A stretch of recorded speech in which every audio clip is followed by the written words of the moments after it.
Appreciate you all being here today. The reason we asked you here was to give you the results of our investigation into the Scottish Rite incident. The chain of command and I have ruled that the officers are exonerated in their use of force in the Scottish Rite incident. We feel that the use of the pepper spray and the pepper ball launchers were appropriate in this situation. They are approved force options and effective at dispersing crowds. This graduation party was designed by those who organized it to be a peaceful and alcohol-free, adult chaperoned party.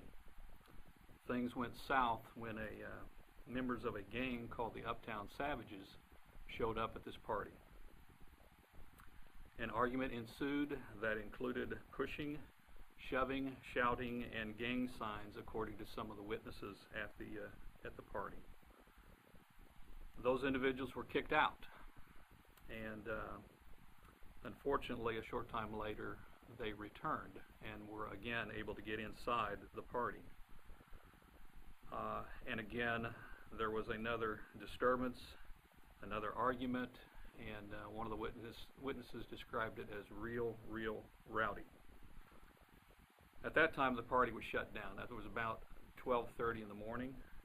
The chaperones decided to shut the party down, and then the argument continued outside, out to the parking lot.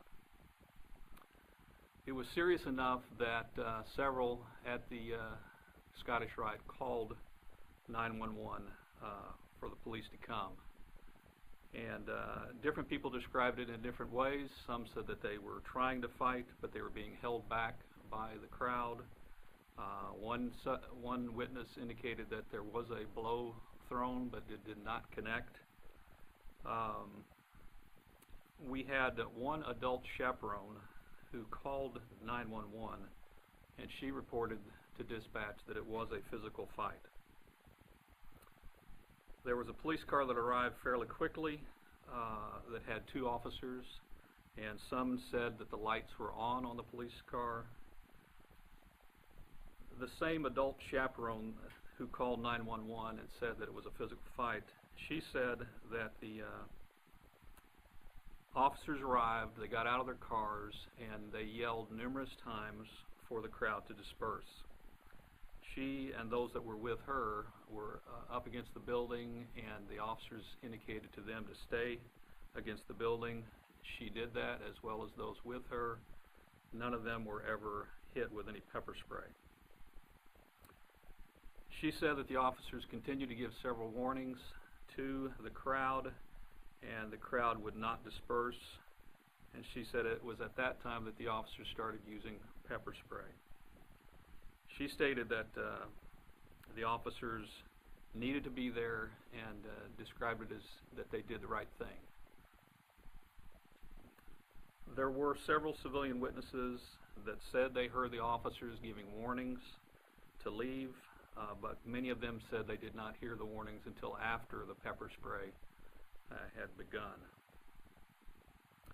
As you know, there were 4 people that were arrested in this incident after the pepper spray was utilized to try to disperse the crowd. All 4 of these individuals were charged with misdemeanor, disorderly conduct, and resisting, and all were adults. They were over 18, and none had any serious injuries. Each of the arrests were different, but the common denominator from the officers' perspective in their accounts was that there was non-compliance on the part of these people that were arrested. The officer who originally sprayed the pepper spray said that he did it in an arch over the crowd to create a mist, again to try to disperse the crowd. At some point at that time, the officers, the original 2 officers who were the only one present at that time, they got separated, and one of the officers was actually affected by the pepper spray as well. Several in the crowd suffered the effects of the spray. Complainant number 1 was hit by the spray, and he ran away for a short distance and then stopped and yelled in protest at the officer, which included some profanities, and this was from witness accounts. The officer stated that they told complainant number 1 several times to go ahead and leave, but he continued to yell. They stated that they then ordered him to the ground, but he refused to get on the ground and was threatened with a pepper spray again.